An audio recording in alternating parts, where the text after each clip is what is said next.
Good morning. എന്താണ് good morning ഒന്നുമില്ലേ? അതവിടെ നിൽക്കട്ടെ. നേരെ ഇപ്പോൾ എത്ര ചെയ്യുന്ന വിചാരം? ഒരു മണിക്കൂറല്ലേ നേരം വൈകുള്ളൂ രാജേട്ടാ.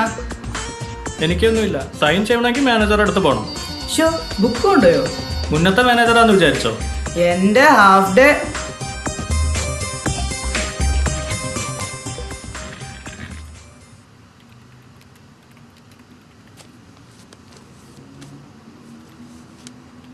ശരത്തേട്ടാ ഒപ്പിടാൻ എന്താ വഴി? അങ്ങോട്ട് ചെല്ല്, നിർത്തി പൊരിക്കുകയാണ്. ഷോ ശരിക്കും എന്താ ഉണ്ടായെന്നറിയോ? വരുന്ന വഴിക്കൊരു ആക്സിഡൻറ്റ്. 2 ബൈക്കുകൾ തമ്മിൽ നമുക്ക് നോക്കി നിൽക്കാൻ പറ്റുമോ? ഞാൻ അവരെ കൊണ്ട് ഹോസ്പിറ്റലിൽ പോയി. അതാ വഴി ഇത്. അങ്ങനെയാണെങ്കിൽ മാനേജറോട് പറ, ഒപ്പിടാൻ സമ്മതിക്കും. നിങ്ങൾ വിചാരിക്കുന്ന പോലുള്ള ആളല്ല മാനേജർ, മനസാക്ഷിയുള്ളവനാ. ഈ കാസർകോട്ടുകാർ പൊതുവേ മനുഷ്യത്തുള്ള ആൾക്കാരാ. സോപ്പരണ്ട, നീ മനസ്സ് കണ്ട അങ്ങോര് മാനത്ത് കാണും. അപ്പൊ ചിന്ന പുലിയാണെന്ന് അർത്ഥം. ചിന്ന പുലിയോ? ഒന്നിനും കൊള്ളാത്ത കാസർഗോഡ് ബ്രാഞ്ചിനെ സൗത്ത് ഇന്ത്യയിലെ നമ്പർ 1 ആക്കിയ ആളാ നമ്മുടെ മാനേജർ.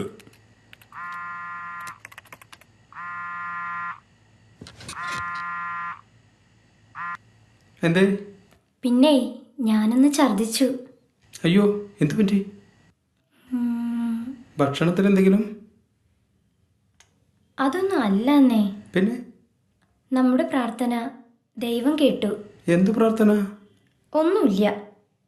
നിങ്ങൾ 2ാമത്തെ കുട്ടിയുടെ അച്ഛനാവാൻ പോണൂന്ന്. ശരത്തെ, ഞാൻ ഹാഫ് ഡേ ലീവാ. Okay sir. പിന്നെ ലഞ്ച് എൻ്റെ വക.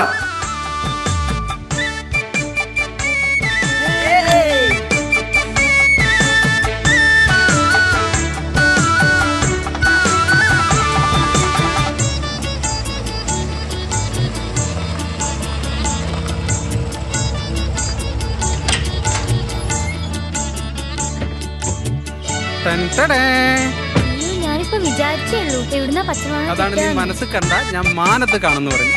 തരില്ല തരില്ല തരില്ല തരില്ല തരില്ല തരില്ല തരില്ല തരില്ല തരില്ല. വേണ്ട.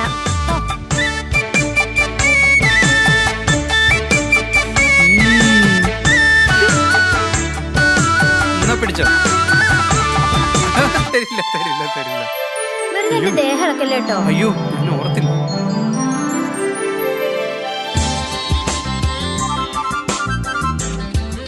എന്താ ഇത്? ആരെങ്കിലും കാണട്ടോ? കാണട്ടെ, എന്റെ കുഞ്ഞുമാവിടെ അമ്മ ഈ ലോകം മുഴുക്ക കാണട്ടെ.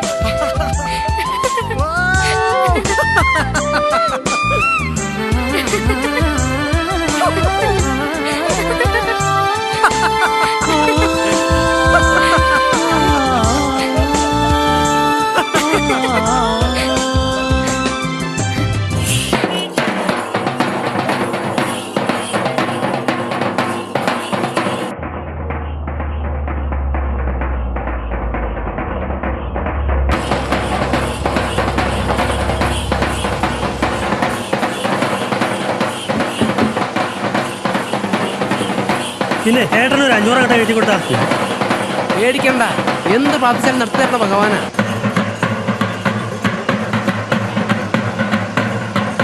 സൈഡാക്കി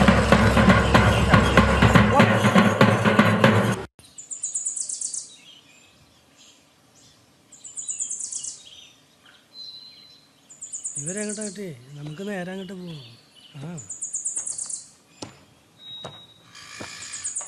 ഇവിടെ തൊട്ടിൽ കെട്ടിയ സന്താന ഭാഗ്യം ഉണ്ടാവുന്ന വിശ്വാസം.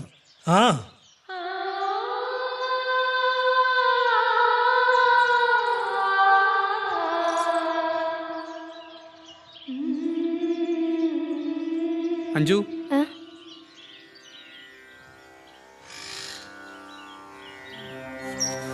അഞ്ജു സൂക്ഷിച്ചു.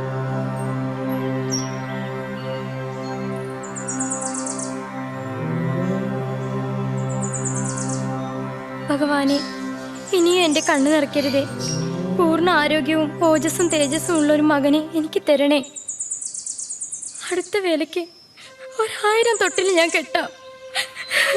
അഞ്ജു വാ.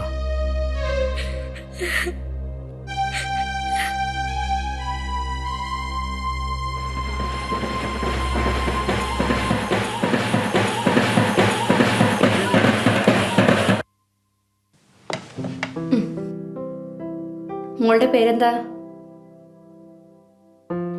ലീന. മോളെങ്ങനെ സംസാരിക്കില്ല. ഓക്കെ കൈ നീട്ട്.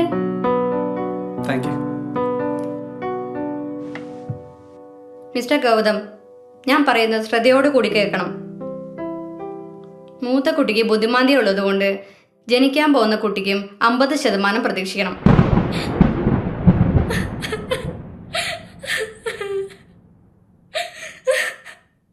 ഏയ്, ഞാനൊരു സാധ്യത പറഞ്ഞു എന്നുള്ളൂ. കൂൾ ഡൗൺ അഞ്ജു, ഇതൊരു ഹോസ്പിറ്റലാണ്. നല്ല പോലെ ശ്രദ്ധിച്ച പൂർണ്ണ ആരോഗ്യമുള്ളൊരു കുട്ടിയെ കിട്ടാൻ സാധ്യതയുണ്ട്. ഞങ്ങൾ എന്താ ശ്രദ്ധിക്കേണ്ടേ? എന്ത് ചെയ്യാനും ഞങ്ങൾ ഒരുക്കാം. ആദ്യം ഭക്ഷണം നന്നാവണം.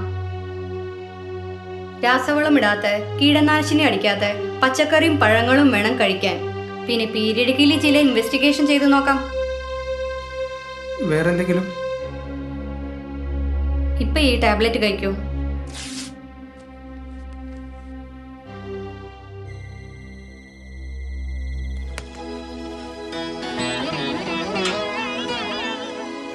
നിനക്ക് കറി വേണ്ടേ? വേണ്ട. അയ്യോ, അത് പറ്റില്ല. എല്ലാം കഴിക്കണം, എന്നാലേ കുട്ടിക്ക് ആരോഗ്യം ഉണ്ടാവൂ. പച്ചക്കറി കാണുന്നതേ പേടിയാ എനിക്ക്. ഇനി ഒരു കുഞ്ഞും കൂടി. ഏയ്, ഇനി അങ്ങനെ സംഭവിക്കില്ല. പൂർണ്ണ ആരോഗ്യമുള്ളൊരു കുഞ്ഞിനെ കിട്ടാൻ ഈ ലോകത്ത് എവിടെ ട്രീറ്റ്മെന്റ് ഉണ്ടെങ്കിലും നമ്മൾ പോകും. എന്തൊക്കെ വിറ്റുപറിക്കിട്ടാണെങ്കിലും. ഷുവർ.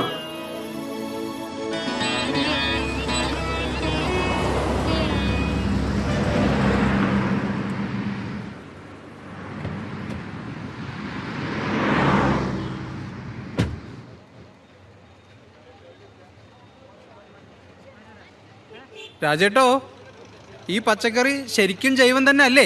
ജൈവം എന്ന് പറഞ്ഞിട്ടാ കൊണ്ടുതരണത്. ഇനി നമ്മളറിയാതെ കീടനാശിനി അടിക്കണ്ടോന്ന് അറിയില്ല. അയ്യോ, തനി ജൈവാണ് വേണ്ടെങ്കിൽ നമ്മുടെ യു പി സ്കൂളിൽ ഒരു പച്ചക്കറി തോട്ടമുണ്ട്. തനി ജൈവ. അവിടുത്തെ നാരായണ മാഷ കണ്ട എന്തൊക്കെ വേണോ അതൊക്കെ കിട്ടും. മേഡം, നാരായണ മാഷ്. മാഷിപ്പോ പച്ചക്കറി തോട്ടത്തിലായിരിക്കും. ഇത് കൂടെ പൊക്കോളൂ. ഓ, താങ്ക് യു. രാസവളവും കീടനാശിനിയും ഇട്ടിട്ടാണ് പച്ചക്കറി ഉണ്ടാക്കണതെന്ന് അറിഞ്ഞിട്ട് എത്ര കാലായി?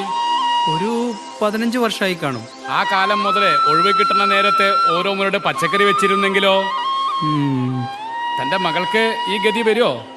മനസ്സിലാക്കുന്നു. അത് മനസ്സിലാക്കാത്തതാണ് ഓരോരുത്തരുടെയും പ്രശ്നം.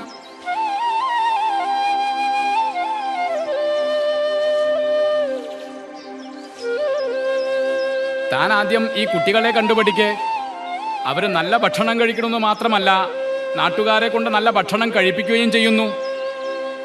അങ്ങനെ മണ്ണിനെയും മനുഷ്യനെയും സ്നേഹിക്കുന്ന ഒരു പുതിയ തലമുറ ഉണ്ടാവുന്നു.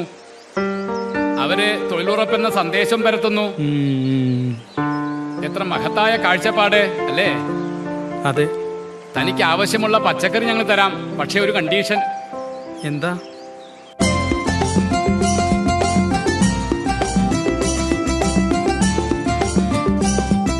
ഇത് നീ വെക്ക്. വരും തലമുറയ്ക്കൊരു പാഠമാവട്ടെ.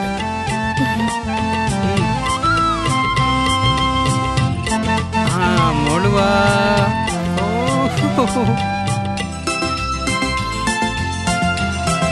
നോക്ക് മോളു.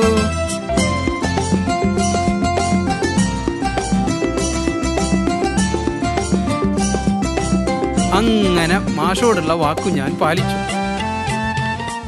എന്താ രാവിലെ തന്നെ പരിപാടി? ഈ ഓട്ടം മാത്രം പോരാ, ഒരു മുരട് പച്ചക്കറിയും കൂടെ വെച്ചോ, അല്ലെങ്കിലേ കാര്യം അപകടത്തിലേക്കാ പോക്ക്.